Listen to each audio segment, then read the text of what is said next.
Some of the greatest game series ever made didn't end, they just vanished.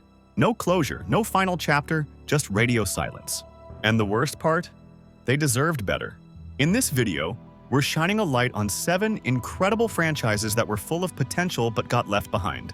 They were fan favorites, cult classics, or genre-defining experiences, but now they're stuck in limbo, waiting for the sequel that may never come. If you've ever felt that sting of unfinished business in gaming, then you're in the right place.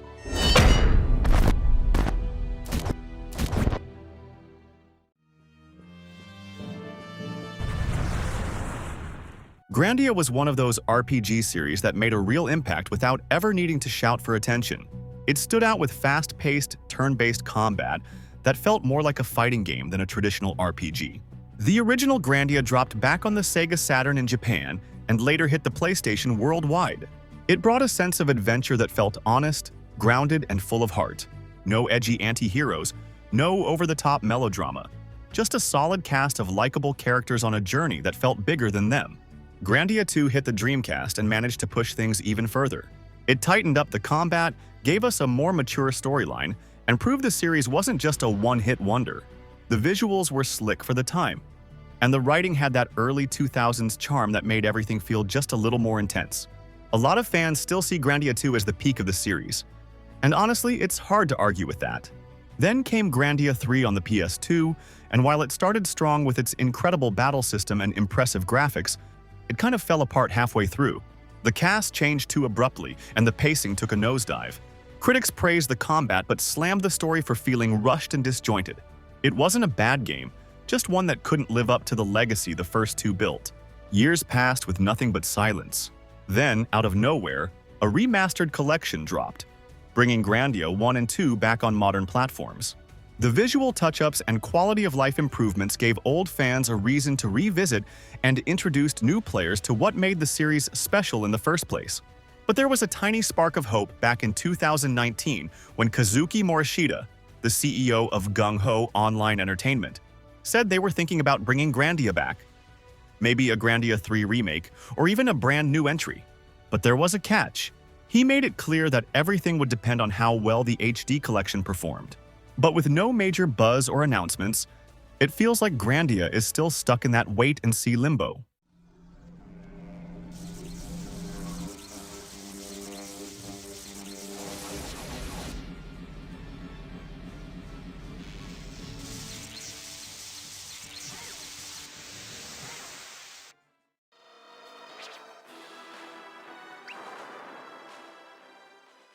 Golden Sun was one of those rare handheld RPGs that felt like a full-blown console experience.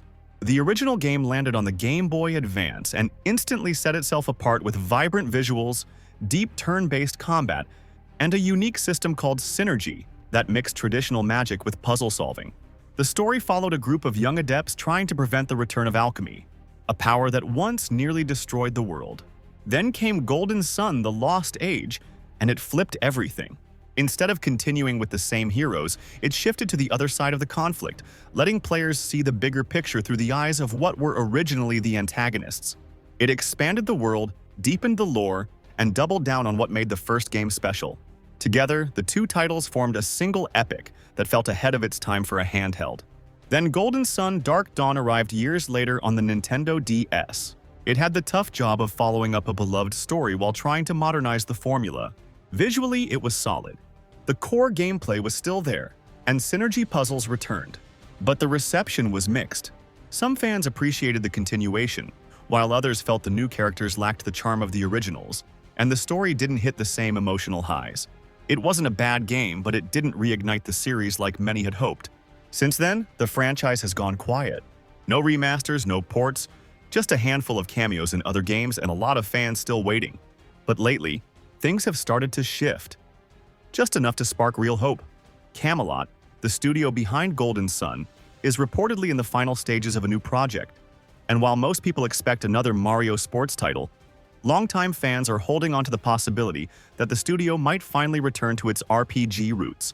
Earlier signs have added fuel to the fire, like when Nintendo dropped the first 2 Golden Sun games on Switch Online in early 2024, reintroducing the series to a whole new audience. On top of that, Camelot renewed the franchise's trademarks, and Golden Sun music was quietly added to Nintendo's official music services. None of this confirms anything, but it paints a picture. The pieces are on the table, and if this next project does end up being Golden Sun, it could finally give this legendary series the continuation it always deserved.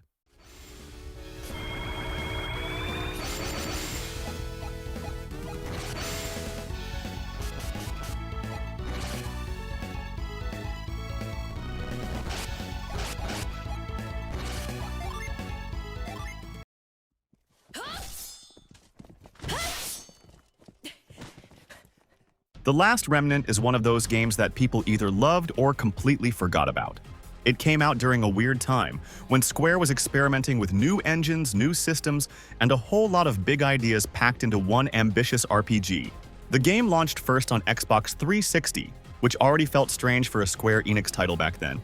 It had a complex battle system with massive group fights, a union system that let you control entire squads instead of just individual characters, and a storyline that mixed political conflict with ancient mysteries. Your decisions focus more on overall strategy, like when to flank, heal, or go all in, rather than micromanaging every move. Also, characters don't level up in a traditional sense. Instead, their stats and abilities evolve based on what they do in fights. Use more mystic arts, you get better at them. Rely on physical attacks and those stats improve. But here's the catch, enemies get stronger too. The game tracks your total battle count and adjusts enemy difficulty through something called battle rank. So grinding endlessly can actually make the game harder if you're not building your team wisely. But at the same time, the game struggled with performance issues and a steep learning curve that turned a lot of people off. The PC version improved on most of that, but by then, the damage was done. Years later, Square Enix surprised everyone by releasing a remastered version for PS4, Switch, and PC. It cleaned up the visuals, improved the frame rate, and made the game far more stable than the original console launch. But back in 2014, there was a flicker of hope for fans still clinging to the idea of a sequel. Hiroshi Takai, the game's original director, had mentioned in passing that he'd be open to revisiting The Last Remnant if there was enough interest. That tiny comment was enough to kickstart a wave of petitions, forum threads, and fan campaigns trying to show Square Enix that the demand was real. For a while, the community rallied hard. But despite all the noise, nothing ever materialized, and Takai eventually shifted his focus to other projects, most notably his work on Final Fantasy XVI.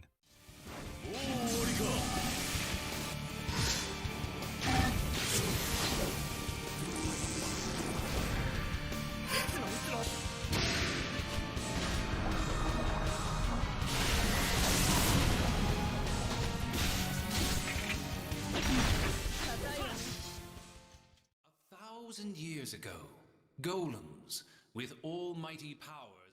Enchanted Arms came out during that weird early phase of the Xbox 360, when Japanese RPGs were trying to find a new identity on next-gen consoles. It didn't reinvent the genre, but it had enough style and personality to stand out.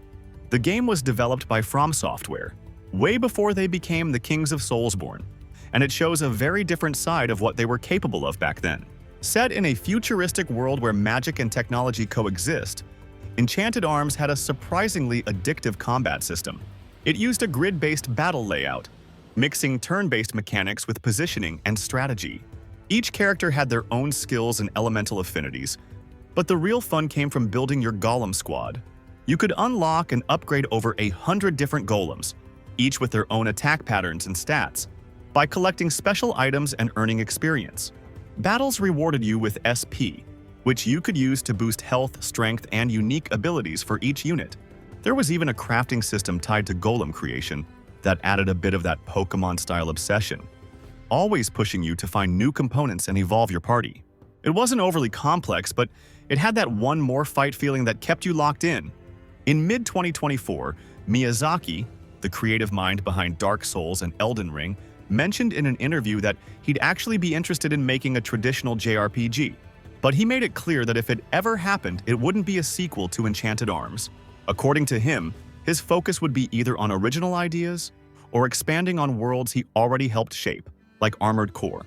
Even though Enchanted Arms isn't on the table, Hearing that someone like Miyazaki still has an itch to explore classic turn-based RPGs gives fans a tiny sliver of hope that the genre might get more love from big names in the future. Power of fire! Yeah! I see you! Give up!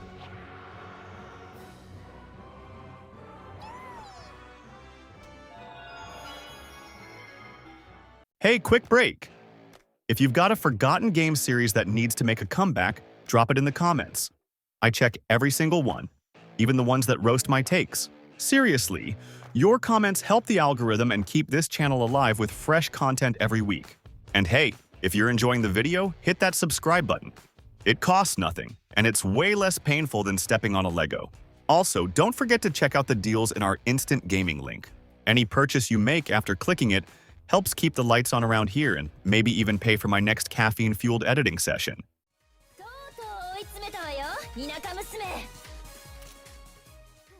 Manakimiya was a wild mix of traditional turn-based combat, deep crafting systems, and high school anime vibes, all wrapped into a weirdly addictive package. Set in a magical academy where alchemy is the main focus, the games felt like a perfect blend of slice-of-life storytelling and fantasy adventure. You weren't just saving the world. You were managing school life, building relationships, and brewing all kinds of insane gear through the game's alchemy system. The first game, Manakimiya, Alchemists of Al-Revis, introduced players to a group of quirky students navigating both magical lessons and personal growth. It didn't try to be overly dramatic. Instead, it leaned into charm, humor, and a solid gameplay loop where crafting and combat constantly fed into each other. The combat system was surprisingly deep, with mechanics like front and back row switching and timed support attacks that kept every battle feeling fresh. Manakimiya 2 Fall of Alchemy kept the same core, but doubled down on character development.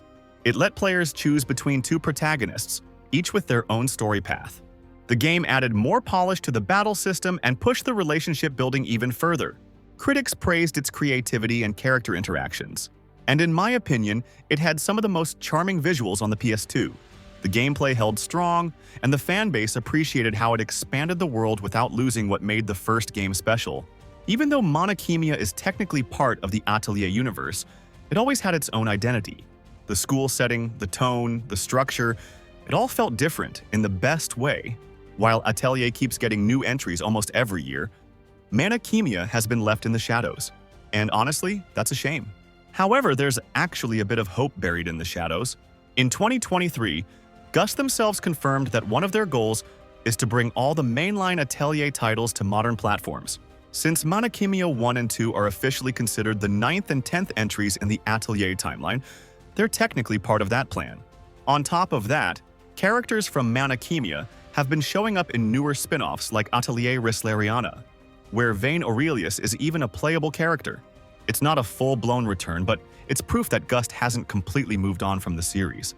So while there's still no official word on a remake or a sequel, the fact that these characters remain part of the wider universe gives fans a solid reason to stay hopeful.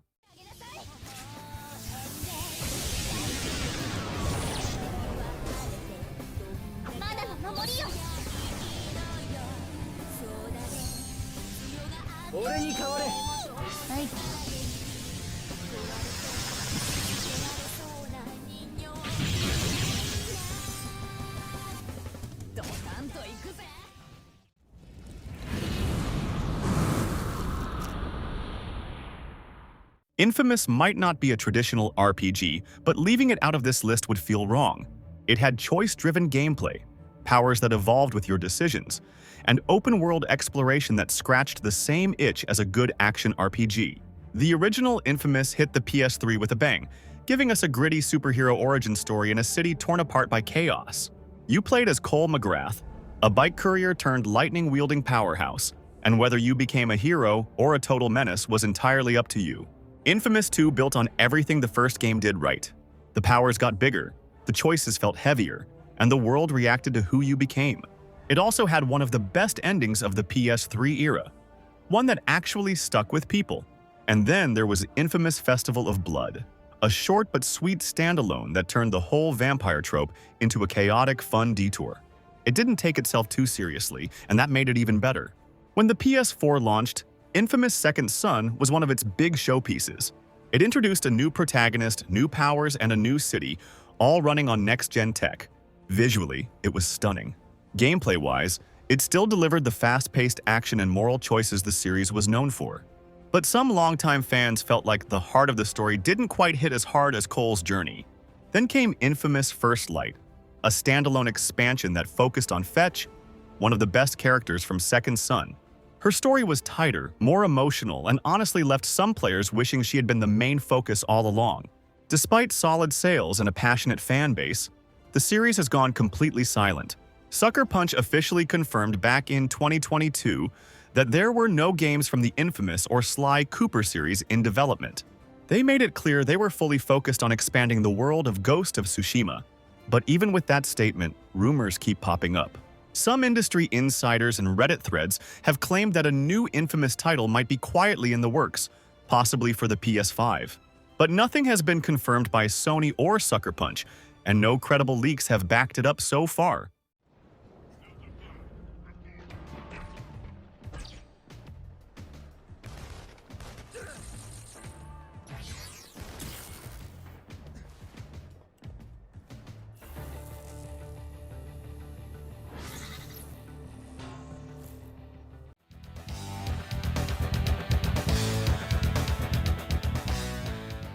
Alundra hit the PlayStation back when 2D action RPGs were already starting to fade out. But it didn't care about trends. It delivered tight gameplay, clever puzzles, and one of the darkest, most emotional stories of that entire console generation. You played as a dreamwalker trapped in a cursed village, diving into people's nightmares to save them before their minds collapsed. It wasn't afraid to get heavy, touching on death, trauma, and the cost of hope in a world falling apart. That mix of gameplay and storytelling made Alundra an instant cult classic. Then came Alundra 2, and it just wasn't the same. The gameplay shifted to full 3D, the story took a lighter, more cartoonish tone, and the main character had nothing to do with the original. The puzzles were still there, the combat was functional, but the soul of the first game was gone. Fans who expected something emotionally powerful walked away disappointed, and critics at the time didn't hold back either. In the opinion of your friend Sage here, it's actually a good game on its own. The real issue wasn't the gameplay, it was expectations. If it had been positioned as a spin-off instead of a direct sequel, it probably wouldn't have taken nearly as much hate. The combat was solid, the puzzles were decent, and the world had its charm. But it carried the name Alundra, and that came with baggage. People expected the same dark tone, the emotional depth, the dream-walking mechanics, and none of that made the cut. So yeah, fans were blindsided. But strip away the comparisons and what's left is a perfectly enjoyable action RPG that just happened to wear the wrong name. But since then, the series has been completely silent. No remakes, no remasters, no mobile ports. The studio behind the original game doesn't exist anymore, and the rights to the series are locked up in legal limbo. With no clear ownership and no demand from big publishers, Alundra is one of those series that's probably going to stay buried, at least for now.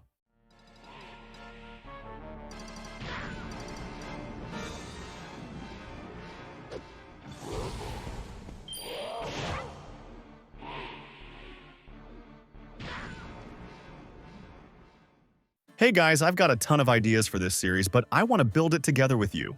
So drop your suggestions in the comments and let's keep this going as a team. And don't forget to help out your buddy Sage. Hit that subscribe button, leave a comment on each video, and check out the deals on Instant Gaming. Every click helps more than you think, especially when it's time to pay the bills.